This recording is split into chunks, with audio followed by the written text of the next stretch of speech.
Good morning students. आइए आज हम लोग डबल फर्टिलाइजेशन यानी द्वितीय निषेचन या दोहरा निषेचन के बारे में स्टडी करते हैं।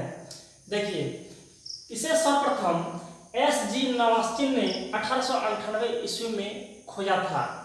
प्रायः एंजियोस्पर्मिक प्लांट यानी आवृत बीजी पौधों में दोहरा निषेचन ही होता है।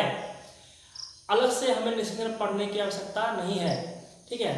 द्वितीय निषेचन में हम लोग उसमें दो पार्ट होते हैं, उसमें निषेचन भी होता है और एक अलग से और निषेचन होता है, बिल्कुल निषेचन जैसा ही, इसलिए दोनों को मिला के डबल फर्टिलाइजेशन या द्वितीय निषेचन कहते हैं। यानी इसमें निषेचन जो स्वाभाविक निषेचन होता है, ऑटोमेटिक निषेचन जो है, जिसको आप निषेचन समझते हैं, वो निषेचन इसमें सम्मिलित है और उसके अतिरिक्त एक और निषेचन होता है, इसलिए इसे दोहरा निषेचन कहते हैं।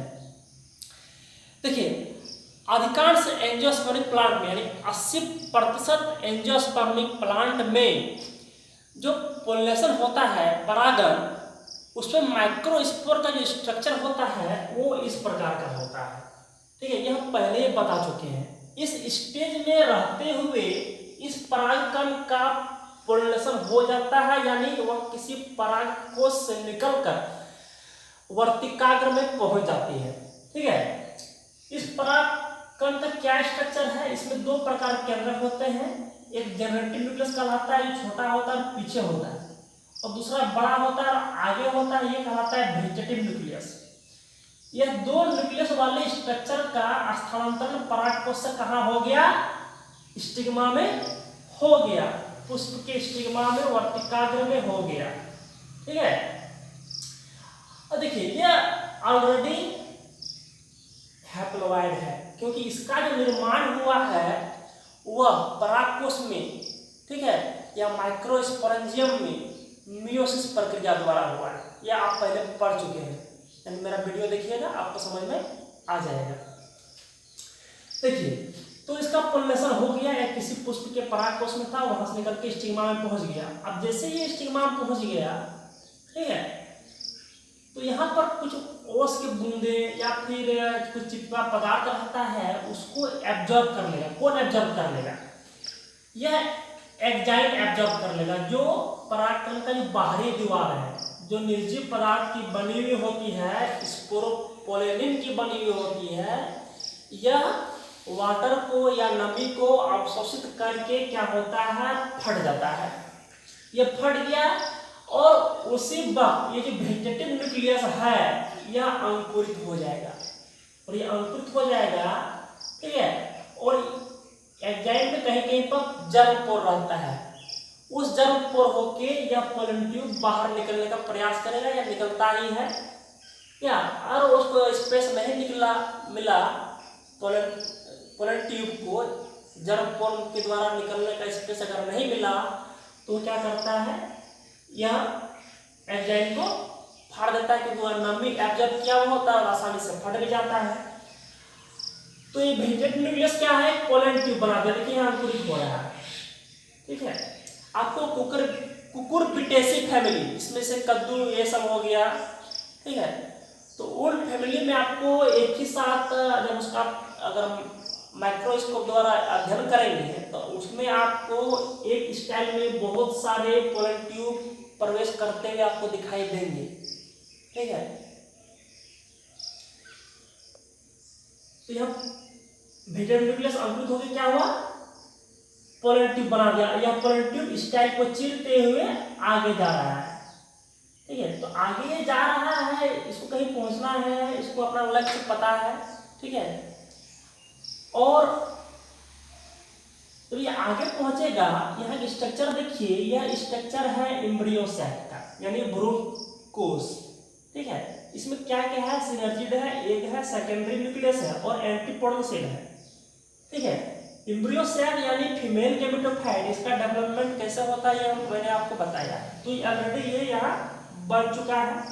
इसमें देखिए 1 2 3 4 5 6 7 8 सेल है, ठीक है।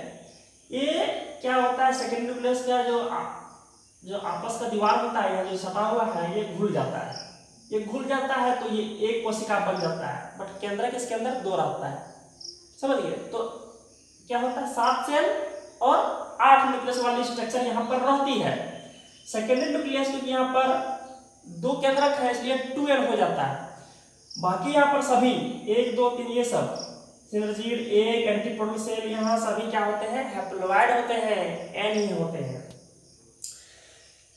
तो ये पोलन ट्यूब को रास्ता कैसे मिलता है कि हो सके ये जो एम्ब्रियो सैक इसका स्ट्रक्चर ऐसे हो, इधर घुमा हुआ हो, ठीक है, हो सके ये उल्टा हो, ये एक इस साइड हो, तो ये पोलन ट्यूब ऐसे चल के इधर से आके इधर से प्रवेश करेगा, यानी जिधर सिनर्जीड रहेगा या जिधर एग रहेगा वो यहाँ जहां पर एग रहेगा सिनर्जीड जहां रहेगा वहां तक ये पहुंचेगा। कौन? Pollen tube. जो सिनर्जीड है यह एग के दोनों तरफ अवस्थित है और यह सिनर्जीड यह क्या करता है, ये कैल्शियम आयन छोड़ता है। किधर छोड़ता है? स्टाइल की ओर, ठीक है, मतलब इसका सिक्रेशन किधर होगा? स्टाइल की ओर जाएगा और इस पोलन ट्यूब को पता चलेगा हाँ इधर से आ रहा है कैल्शियम आयन, उस कैल्शियम आयन को पकड़ते हुए, ठीक है, या उससे उद्दीपन प्राप्त करते हुए यह पोलन ट्यूब आगे बढ़ेगा। अब इसको पता चलेगा हाँ एग कहाँ पर है, जहां सिनर्जीड है, जहां से कैल्शियम आयन आ रहा है वहीं पर एग है, ठीक है। तो ये पोलन ट्यूब आगे बढ़ेगा।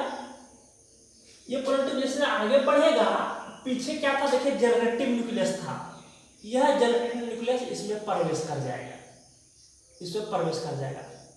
ये पोलन ट्यूब बढ़ते जा रहा है, उसका रास्ता बढ़ रहा है, उसके पीछे पीछे जनरेटिव न्यूक्लियस उसी तरह चल रहा है आगे।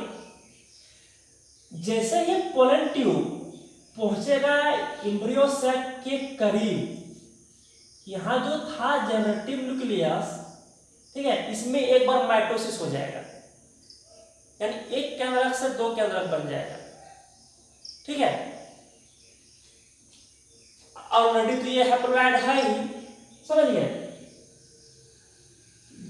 यहां जैसे पहुंचेगा एम्ब्रियो से करीब, जेनेटिक न्यूक्लियस में एक बार माइटोसिस हो जाएगा और 2 केंद्रक का निर्माण करेगा, जो कहलाएगा पहला कहलाएगा फर्स्ट मेल गेमेटोफाइट और दूसरा कहलाएगा सेकंड मेल गेमेटोफाइट, ठीक है।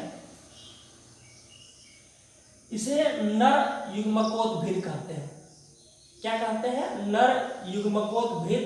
एक्चुअल में फर्टिलाइजेशन में यही केंद्रक भाग लेगा, समझ गए। तो देखिए यह पोलन ट्यूब अब इस एम्ब्रियो सेक को भेद देता है, यानी चीर के यहाँ प्रवेश कर जाता है और इसको भेदने में, चीरने में यह पोलन ट्यूब फट जाता है, डैमेज हो जाता है और ये दोनों मेल गेमेटोफाइट एम्ब्रियो सेक के अंदर में फैल जाता है या प्रवेश कर जाता है, समझिए। ये दोनों मेल गेमेटोफाइट में से जो पहला मेल गेमेटोफाइट होगा वह एक से फ्यूज करेगा। हालांकि दोनों की प्रकृति एक ही जैसी है, इसमें ये फर्स्ट है या ये फर्स्ट, आप नाम चेंज कर सकते हैं, इसमें कोई दिक्कत वाली बात नहीं है। इनमें कहने मतलब यह है इन दोनों में से कोई एक से फ्यूज कर जाएगा, ठीक है। एक भी हैप्लोइड, फर्स्ट मेल गेमेटोफाइट भी हैप्लोइड, यानी मेल गेमेटोफाइट एक से फ्यूज करके क्या बना देगा? जायगोट बना देगा, ठीक है। मेल गेमेटोफाइट एक से फ्यूज करके क्या बना देगा? जायगोट बना देगा और जो डिप्लॉयड होगा और आगे चलकर क्या बनाएगा? एम्ब्रियो बनाएगा, भ्रूण बनाएगा, ठीक है। और यही फर्टिलाइजेशन है, इसे प्राइमरी फर्टिलाइजेशन भी कहते हैं, समझ गए। एक्चुअल फर्टिलाइजेशन यही हुआ जिससे एम्ब्रियो का निर्माण होता है, जायगोट का निर्माण होता है। अब देखिए सेकंड मेल गेमेटोफाइट यह क्या करता है? ये सेकेंडरी न्यूक्लियस से फ्यूज कर जाता है, समझे। सेकंड मेल गेमेटोफाइट हैप्लोइड है और सेकेंडरी न्यूक्लियस क्या है? ये 2n है, यानी ये 2n कैसे हुआ था? दोनों का न्यूक्लियस मिला के 2n बोल रहे हैं। हालांकि ये पर्टिकुलर एक अगर बात करते हैं तो ये nn ही है, nn यानी 2n और ये एक n 3n यानी 3n हो गया, ठीक है। तो second mail gametophyte secondary nucleus से मिलके ट्रिप्लॉइड स्ट्रक्चर 3n का निर्माण करती है, जो आगे चलकर भ्रूण पोष का निर्माण करती है, इंडोस्पर्म का निर्माण करती है। वह इंडोस्पर्म प्राइमरी फर्टिलाइजेशन द्वारा बड़े एम्ब्रियो को पोषण देने का कार्य करती है। समझ गए। अब रही बात एंटीकोडल सेल का, तो हाँ एक बात और ध्यान दीजिएगा। तो देखिए एक फ्यूजन ये था, फर्स्ट मेलिग्नोटाइड का एक द्वारा एक फर्टिलाइजेशन, तो ये फ्यूजन की क्रिया हो रही है, ठीक है। और देखिए सेकेंड मेलिग्नोटाइड का सेकेंडरी न्यूक्लियस से फ्यूजन, समझ गए। तो सेम जिस तरह ये जो प्रोसेस था उसी तरह ये भी प्रोसेस है फ्यूजन की क्रिया, इसलिए यहाँ 2 बार फ्यूजन क्रिया हो रही है, यानी 2 बार फर्टिलाइजेशन हो रही है, इसलिए इस घटना को डबल फर्टिलाइजेशन या द्विनिषेचन या दोहरा निषेचन कहते हैं।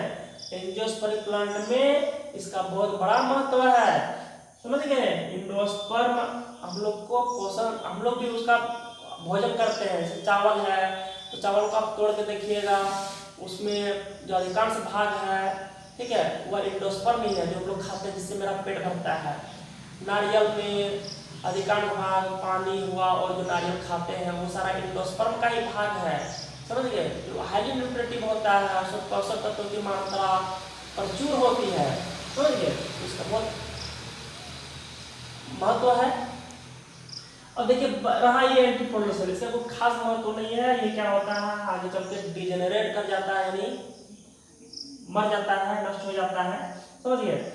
तो यहाँ जो फंक्शन हुआ, घटना हुई या फर्टिलाइजेशन की प्रक्रिया हुई, इसे हम 2 रिएक्शन द्वारा दिखाते हैं, जिसके एक नीचे में एंड लिखे हैं, आप समझ सकते हैं, ये हैप्लॉइड है, प्लस यानी फ्यूज कर रहा है फर्स्ट मेलिग्नोटाइड, यह भी एंड है, एरो दिए हैं, क्या बनाया दोनों मिलके जायगोट बनाया, ये 2 एंड स्ट्रक्चर है, यानी डिप्लॉइड स्ट्रक्चर है, द्विगुणित है। यह जायगोट आगे चल के क्या बनाएगा, जब उसमें बहुत सारा सेल डिवीजन हो जाएगा तो क्या बनेगा, एम्ब्रियो बनेगा, भ्रूण बनेगा, समझ गए। तो ये पहला फर्टिलाइजेशन, और देखिए दूसरा फर्टिलाइजेशन, सेकेंडरी न्यूक्लियस ये 2 एन है, इससे कौन फ्यूज कर रहा है, प्लस सेकेंड मेलिग्नोटाइड यह एन है, 2 एन प्लस 1 एन कितना हुआ, क्या बनाया, एरो देके दिए हैं, एंडोस्पर्म बनाया, भ्रूण को, इस भ्रूण को यह पोषण देगा इसको। यह क्या है, रियल है, जो ऑब्जेक्टिव क्वेश्चन पूछता है, भ्रूण कोष में कुछ संख्या होगी, क्या होगी, 3n होगी, समझ गए। तो ये था डबल फर्टिलाइजेशन, ठीक है, बहुत ही इंपॉर्टेंट क्वेश्चन है। प्रायः एंजियोस्पर्म प्लांट में डबल फर्टिलाइजेशन ही होता है।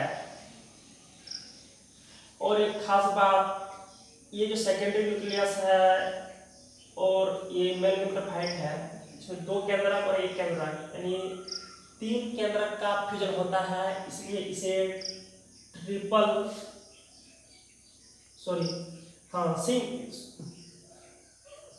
त्रिसंलयन भी इसे कहते हैं, ट्रिपल फ्यूजन भी कहते हैं। Thank you.